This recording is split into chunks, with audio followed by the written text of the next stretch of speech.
What's going on, everyone? Nick or Catalyst here. Welcome back to the channel. Hope you all are doing well. So today we have a very laid back video. We are going to be doing the Q&A video that I've been promising that's going to appear sometime on your feed for the past few weeks now.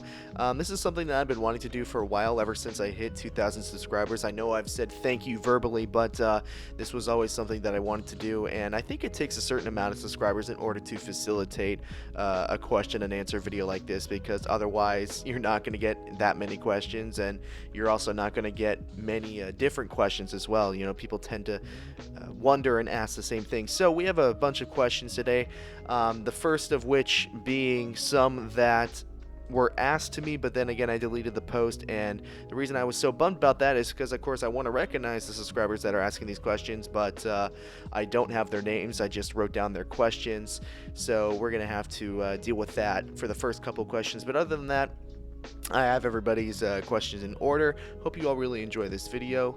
Let's get right into it. Starting off with a pretty simple question.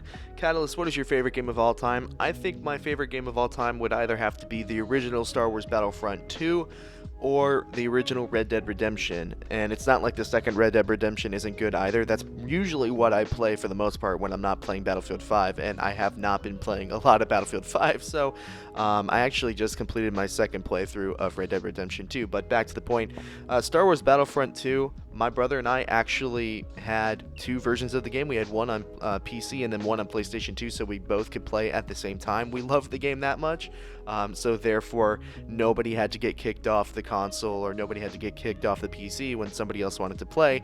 And if any of you have siblings, you can sympathize with the fact that that happened quite a lot. So if I had to take like one game on an island and a console to play with for the rest of my life, it would probably be one of those two games. I have a lot of fond memories of both of them from my childhood.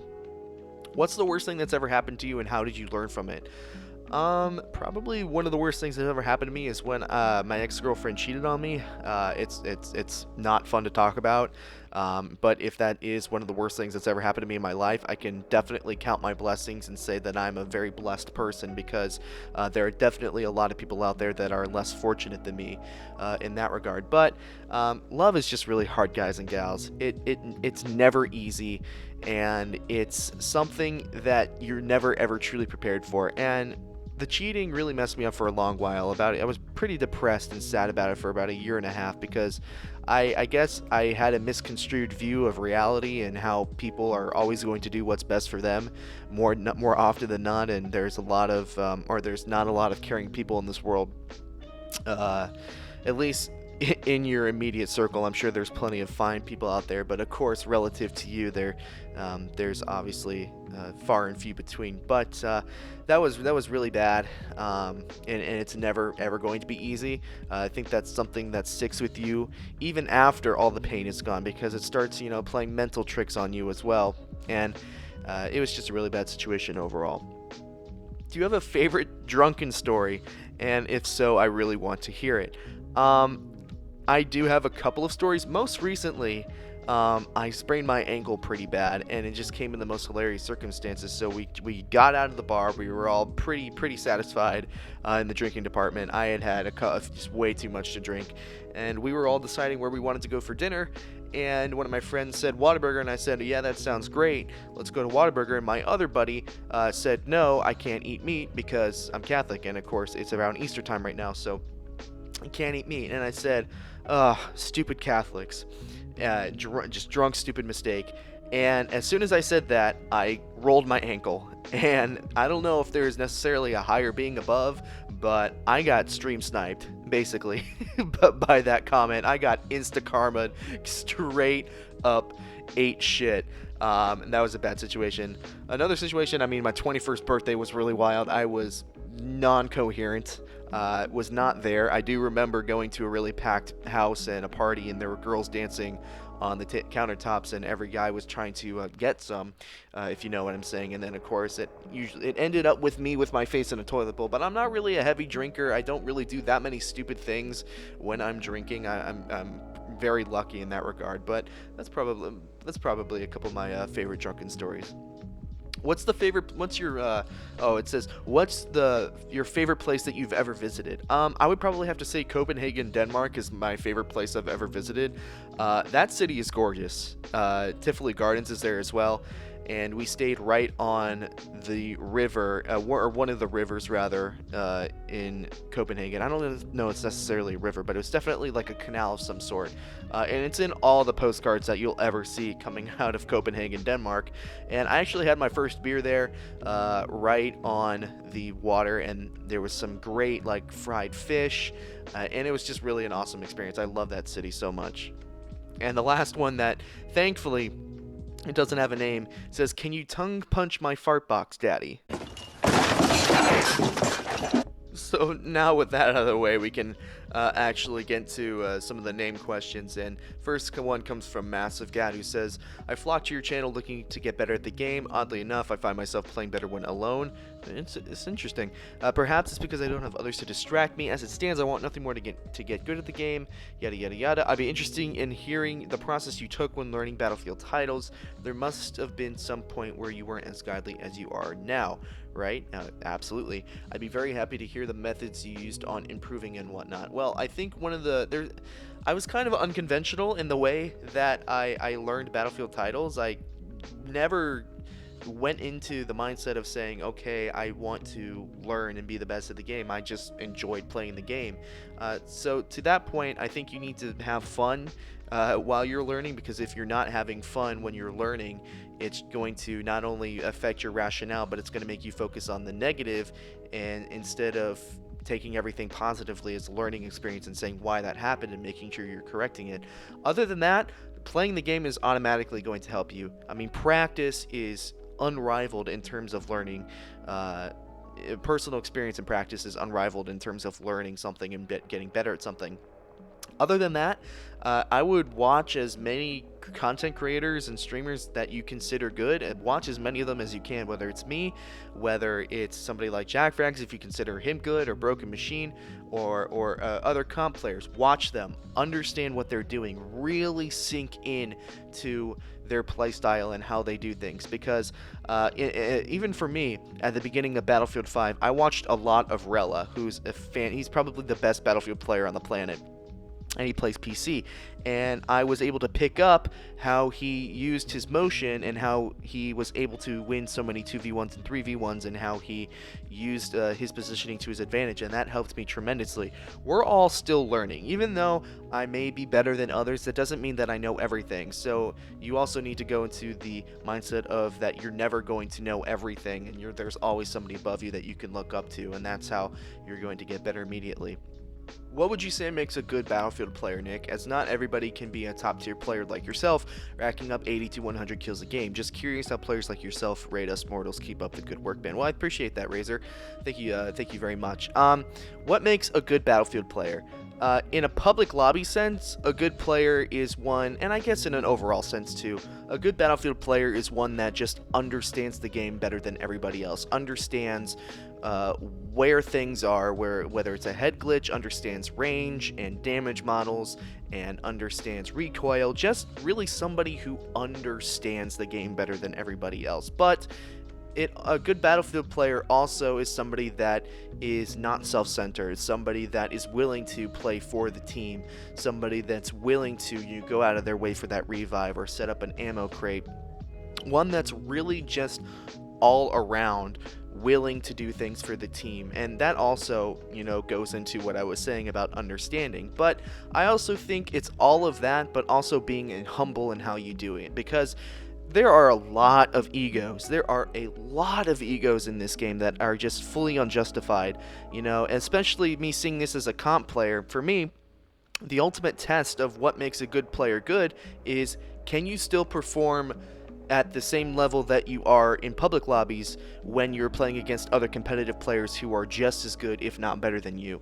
And that's where a lot of people fall short, because the reality is that public lobbies are easy to play in, and that's why a lot of people enjoy them so much. They get all these kills and they get all these egos and think, oh my gosh, I'm one of the best players in the world, and then they start shit-talking players like me and other competitive players, and then they get dumped on in a competitive match because it's a completely different experience. experience, and their egos get hurt, and it's just a big mess. And those players may be good Battlefield players, but they're not good Battlefield players, if you get what I'm saying. And I'm talking to you, Whitelist. I'm talking to you, Harry. I'm talking to you, Exor. Just to name a few. You guys aren't going to know who those people are, and you shouldn't even really care. Sorry, Toxic Cat is coming out a little bit, but a good Battlefield player is one that understands the game, is willing to help your team, and doesn't have an ego while doing it. Somebody who's very humble and understand that there's always going to be somebody better, and there are going to be players that match you. You're not a god, it's just a video game at the end of the day. John Palmer says, why do birds fall in love? I would guess because they're looking for a reason to go south, if you know what I mean.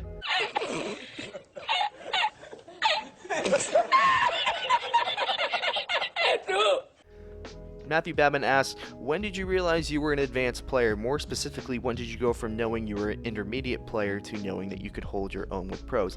Well, to answer that kind of backwards, until people are making money off the game, off of LAN tournaments, and there is a solidified competitive scene, there are no quote-unquote pros. There are a bunch of content creators and competitive players that call ourselves pros, like myself, because it's the closest, in all honesty, it's the closest thing to pros that this game has at this point, but there are no pros. When did you go from knowing you were an intermediate player to an advanced player? It's when I started competing with people that were formerly kicking my butt. I talk openly about the first competitive experiences that I had, and I realized that I was woefully under-talented in comparison to them. And of course, over months and months of working and taking advice and tweaking settings and making concerted efforts to learning the game, I started recognizing that not only was I dominating public lobbies, but I was also beginning to compete with the players that were formerly kicking my butt. And once you start competing against those and gaining enough respect to start competing with them, that's when you know that you've kind of made it, at least in the competitive scene. Andreas asks, what is the meaning of life? Well, that's obviously a very subjective question, and it's one that could probably have an entire book written about it. But for me, the meaning of life is just being the best person that you can to everybody and trying to make others' lives better as well. And it all just revolves about being a nice and respectful person and understanding that everybody's different. They're living their one life that they have too, and you need to go out and not only make yours the best, but you need to try and make others the best as they can be as well. This is kind of a sarcastic question, but I just thought it was funny. Someone on Mars says, and you are? Well, I'm Catalyst. Nice to meet you, and you didn't really have to ask me that. I mean, my name is plastered all over my concept art and my channel, but I thought I might as well answer that for you straight up. Gray 50 Shades of Red says controller or mouse or keyboard. I wasn't sure whether to interpret this if you're asking my preference or which one I use, so I originally answered the question. I play controller. I play DualShock 4 with what are they called? I'm blanking on the name right now. Control Freaks, that's what they are. But I actually have played PC as well, and I do understand that mouse and keyboard is easier to play with. There's a lot of things that you can do with a mouse and keyboard that you can't do with controller. Mainly control your recoil exceptionally well, but I'm controller, and I will always prefer controller. Andrea says, hey Catalyst, here's a question. What Battlefield do you think is the one with the longest lifespan, or at least the one that will still have a player base in like 2 years? Also, go back to Battlefield 1, please. I miss your sniping. Well, you do no homo. No homo in return. I don't know when I'll go back to Battlefield 1.